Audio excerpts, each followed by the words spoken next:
Hello everyone. Today we will do illustration 5 and 6 in the chapter depreciation. Let's start with illustration 5. Birla Cotton Mills purchased a machine on 1st August 2015 for 90,000 rupees.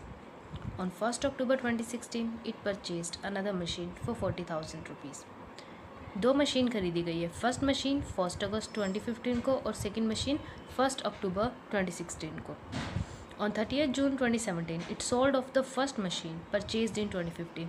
जो 2015 year में first machine purchase की थी यानी कि 90,000 वाली वो 58,000 rupees में sale कर दी. And on the same date purchased a new machinery for 1 lakh. और उसी डेट को यानी कि 30th जून को एक और न्यू मशीन परचेज कर ले जिसकी वैल्यू थी 1 lakh. Depreciation is provided eight 20% per annum on original cost each year.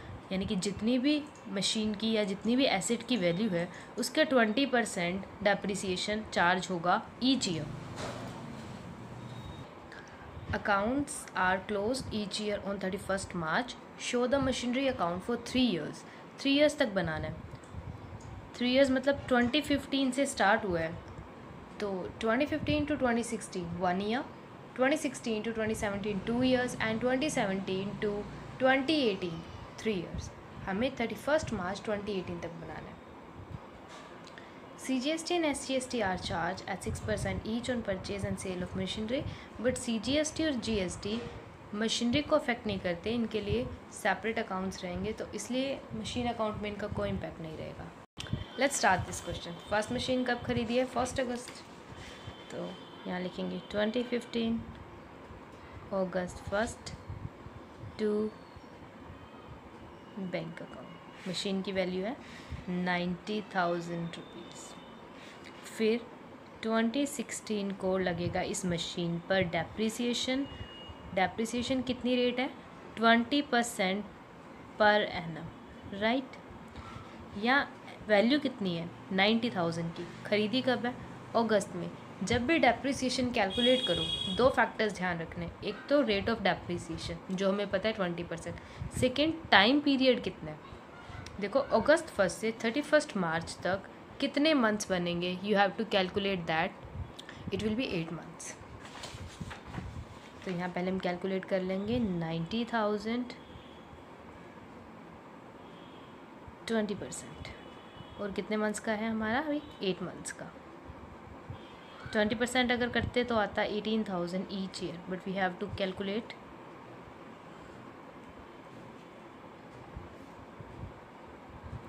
तो इस ईयर यानी 2015 टू 16 ईयर में डेप्रिसिएशन इस मशीन पर लगेगा 12,000 रुपीज़. यूजुअली कितना लगता है?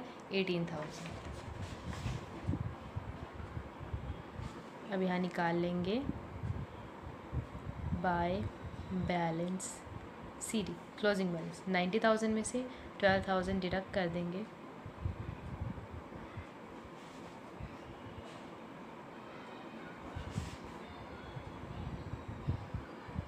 ₹78,000.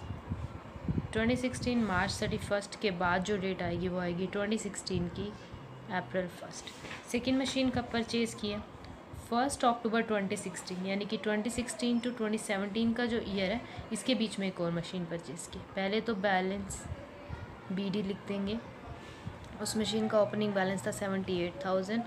अब अक्टूबर 1 को एक और मशीन खरीदी है and it amounted to 40,000 rupees. क्योंकि इस ईयर ये मशीन सेल नहीं की, कोई भी मशीन सेल नहीं की, तो दोनों पर डेप्रिसिएशन लगेगा. दोनों मशीन्स पर डेप्रिसिएशन लगेगा. फर्स्ट मशीन पे तो कंप्लीट इस ईयर पूरे ईयर का लगेगा क्योंकि अप्रैल 1 से 31 मार्च तक का. बट सेकेंड मशीनरी कब परचेज़ किया? अक्टूबर 1 को. तो इस पर लगेगा 6 मंथ का क्योंकि अक्टूबर से 31 मार्च तक बनते हैं 6 मंथ. तो पहले ये कैलकुलेट करते हैं. अदरवाइज़ बनता कितना? वैसे 8,000 होता बट हमें कैलकुलेट करना है 6 मंथ्स का. तो कितना हो जाएगा? 4,000. इस ईयर डेप्रिसिएशन कितना लगेगा इस मशीन सेकेंड मशीनरी पर?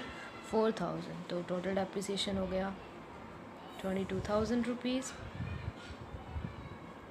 अब निकालेंगे बाय बैलेंस CD यानी कि closing balance of both this machinery.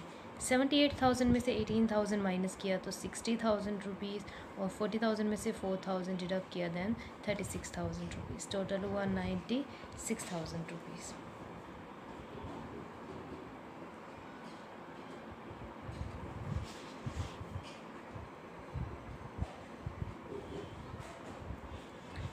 अब यहाँ पर आ जाएगा 2017 अप्रैल 1 bye balance BD both machines.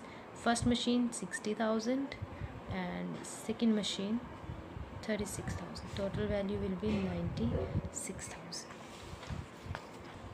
On 30th June we have sold the first machinery for 58,000. पहली मशीन बेच दी और साथ में एक नई मशीन ख़रीद ली। ठीक है, इट्स अप टू अस कि पहले हम न्यू मशीन की रिकॉर्ड करते हैं या फिर जो मशीन सेल की है। तो चलो एक बार न्यू मशीन की रिकॉर्ड कर लेते हैं। 30th जून है, डेट सेम है, 30th जून को की है।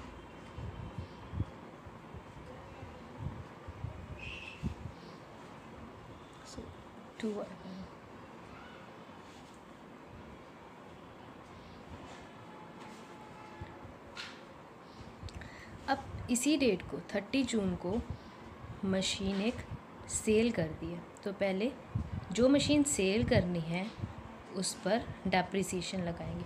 डेप्रिसिएशन क्यों लगाएंगे? जितना टाइम उस मशीन को बिरला कंपनी ने यूज़ किया है, बिरला कॉटन मिल्स ने यूज़ किया है, उतने का डेप्रिसिएशन उस पर कैलकुलेट करना होगा। अप्रैल 1 से 30th जून यानी कि 3 मंथ्स तक यूज़ किया। और जो ये वाली मशीन सेल करे ना 60,000 वाली, जो 60,000 वाली मशीन है, इस पर डेप्रिसिएशन कितना होता है ईच ईयर? 18,000। बट अब हमें इस 18,000 को 3 मंथ्स के अकॉर्डिंग वैल्यू को कैलकुलेट करना होगा। 4500, तब यहाँ डेप्रिसिएशन कितना हुआ? 4500। क्योंकि इस मशीन को सेल किया है तो मनी रिसीव होगा, मनी रिसीव हो रहा है और मशीन ख़त्म हो रही है, तो बाय बैंक अकाउंट 58,000 रुपीज़ में मशीन सेल की, यहाँ लिख देंगे 58,000। नाउ वी विल चेक कि इस मशीन को जो 60,000 की अब रह गई थी, ख़रीदी थी जब तब 90,000 की थी, आज 60 की थी, तो अब 30th जून को इस मशीन को सेल करके प्रॉफिट हुआ या लॉस हुआ। सी 60,000 की मशीन में अभी 4500 का डेप्रिसिएशन माइनस करना बाकी है। 60,000 minus 4500, so it amounted to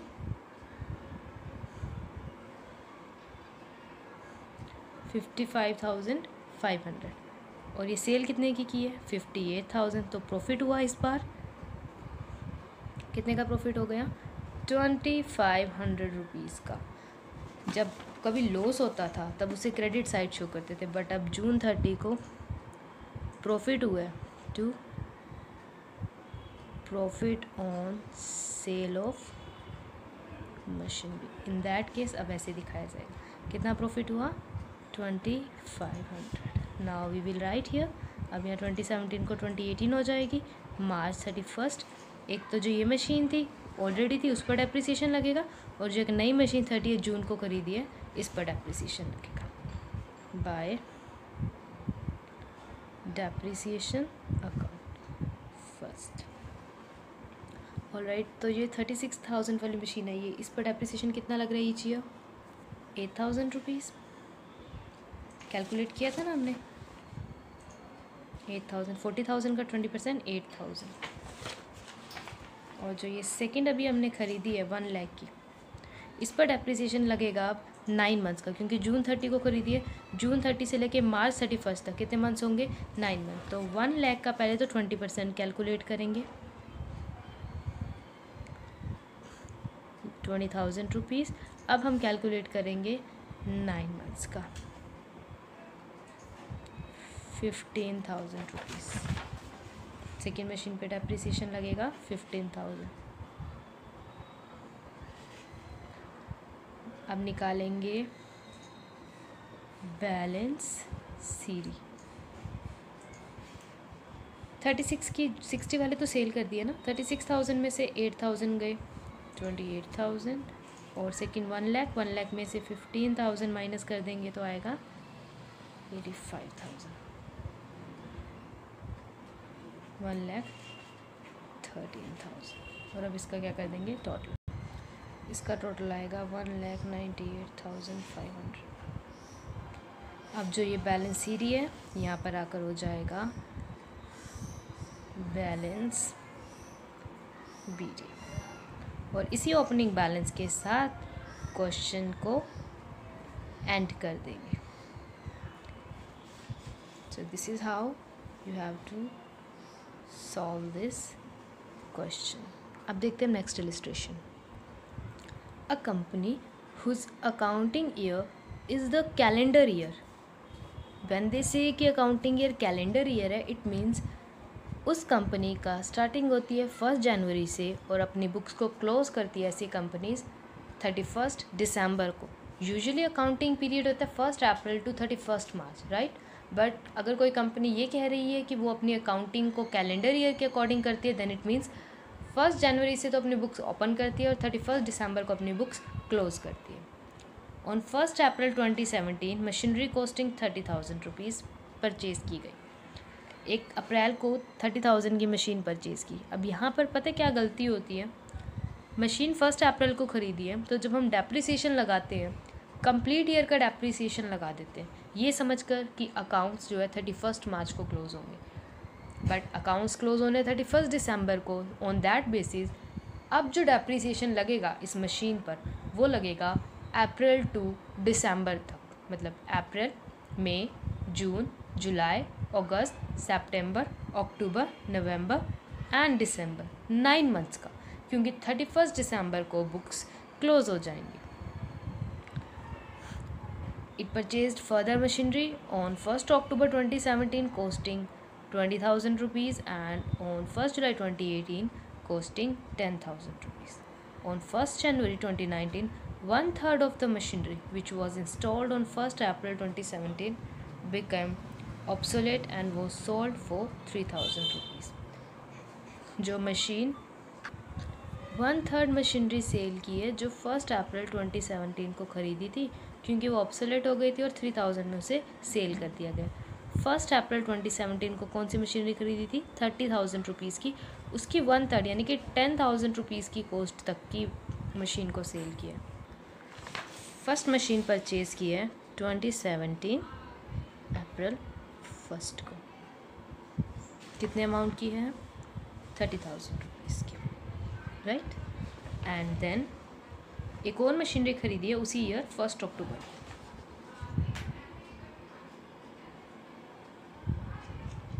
and it amount to 40,000 rupees, sorry 20,000, right. Now we will charge depreciation at the end of year. यहाँ 2017 ही आएगा। क्यों? क्योंकि अप्रैल, अब जो ये अकाउंटिंग ईयर है जनवरी 1 टू 31 दिसंबर है, तो दिसंबर 31 पर क्या ईयर रहेगा? 2017। यही प्रॉब्लम होती है। यहाँ भी 2017 से स्टार्ट हुआ और क्लोज भी 2017 को ही हो, क्योंकि हम किसकी बात कर रहे हैं? कैलेंडर ईयर की, ठीक है। फाइनेंशियल ईयर की बात नहीं कर रहे, कैलेंडर ईयर की बात कर रहे हैं। Bye depreciation account, okay. जो ये वाली मशीन है, फर्स्ट मशीन जो अप्रैल 1 को ख़रीदी, उस पर तो डेप्रिसिएशन लगेगा। रेट तो है 10%, यानी कि 3,000, और इसका 2,000। बट अप्रैल वाली मशीन पर लगेगा 9 मंथ्स का और अक्टूबर वाली मंथ पे लगेगा 6 मंथ्स का। तो ये अमाउंट आएगी 2,250 और 500 रुपीज़। इसे आप कैलकुलेट करके देख सकते हो, 2,750। अब दिसंबर 31 को ही निकालेंगे बैलेंस सीडी दोनों मशीन का। 30,000 में से 2,250 माइनस किया, 27,750, और 20,000 में से 500 माइनस किया, 19,500। अब इनका टोटल कर देंगे 47,250।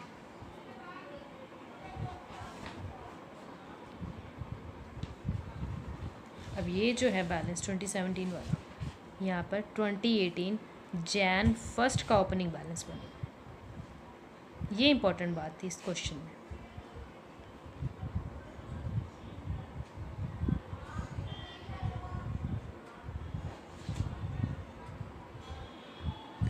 ऑलराइट, अब 1 जुलाई 2018 को एक और मशीन खरीदी है 10,000 की, राइट। तो यहाँ एंट्री करेंगे जो 1 जुलाई को मशीन खरीदी है 10,000 रुपीज़ की।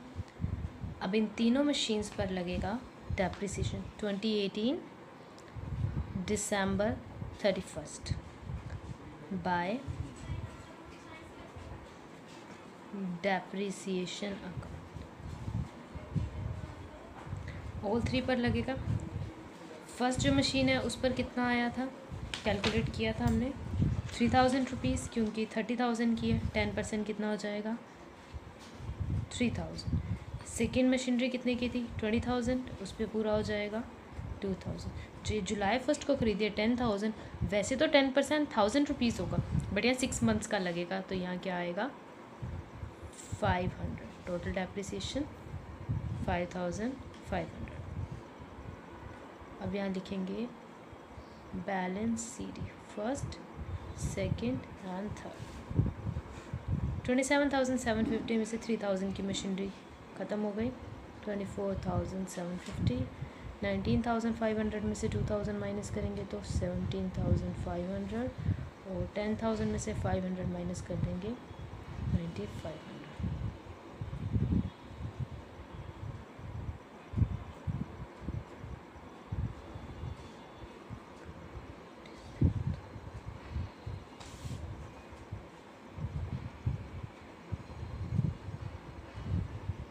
अब यही जो बैलेंस है 2019 Jan 1 का ओपनिंग बैलेंस होगा।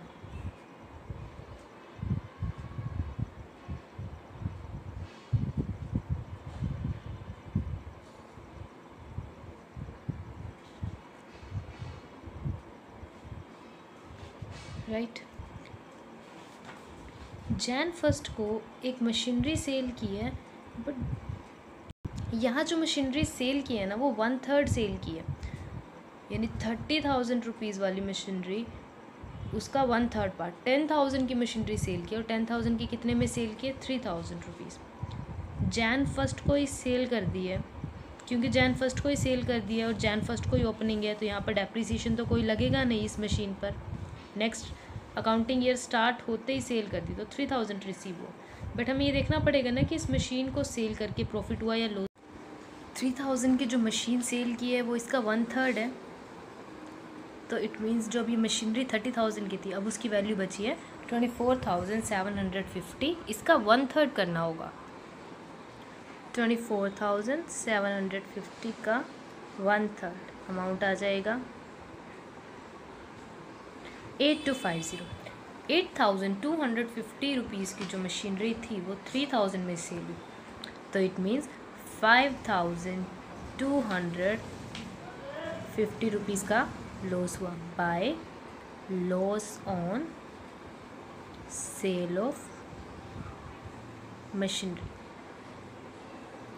ओके, अब क्या लगेगा, जो हमारे पास मशीन्स बची हैं उन पर डेप्रिसिएशन लगेगा eight the end of accounting year. और इस क्वेश्चन में अकाउंटिंग ईयर कौन सा है,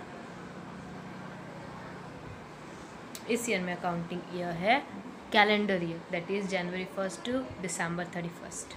फर्स्ट मशीन 24,750 की थी, इसमें से 1/3 मशीन तो कट ही कर दो। 24,750 का 1/3 अभी कैलकुलेट किया था, वैल्यू आई थी 8,250।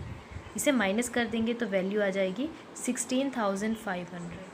राइट, तो इसे एक बार अभी साइड रखते हैं अमाउंट को, पहले डेप्रिसिएशन देखते हैं। देखो कितने पर अब जो डेप्रिसिएशन लगेगा वो 30,000 के अकॉर्डिंग नहीं 20,000 के अकॉर्डिंग लगेगा, क्योंकि 30,000 की जो मशीन थी उसमें से 1/3 मशीन क्या हो चुकी है, सेल हो चुकी है, और उस पर हमें लॉस भी होता, तो कितने की मशीन बाकी है 20,000, और डेप्रिसिएशन रेट क्या है 10%। तो अब ईच ईयर आगे से जो डेप्रिसिएशन लगेगा ना इस मशीनरी पर वो 2,000 लगने वाला है, तो डेप्रिसिएशन पहली मशीन पे लगेगा 2,000 और सेकेंड मशीन पर वो भी 2,000, क्योंकि वो तो ख़रीदी ही कितने की थी 20,000 की थी। और जो ये थर्ड मशीनरी है ये ख़रीदी थी 10,000 की, इस पर कितना लग जाएगा 1,000। राइट, तो अब अमाउंट निकाल लेते हैं।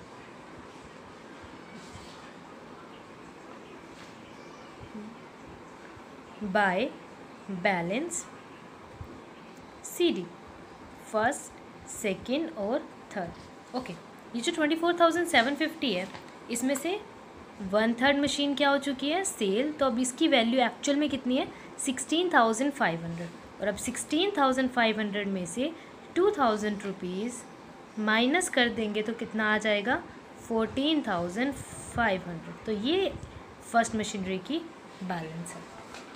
सेकेंड है 17,500, उसमें से 2,000 माइनस कर देंगे, 15,500।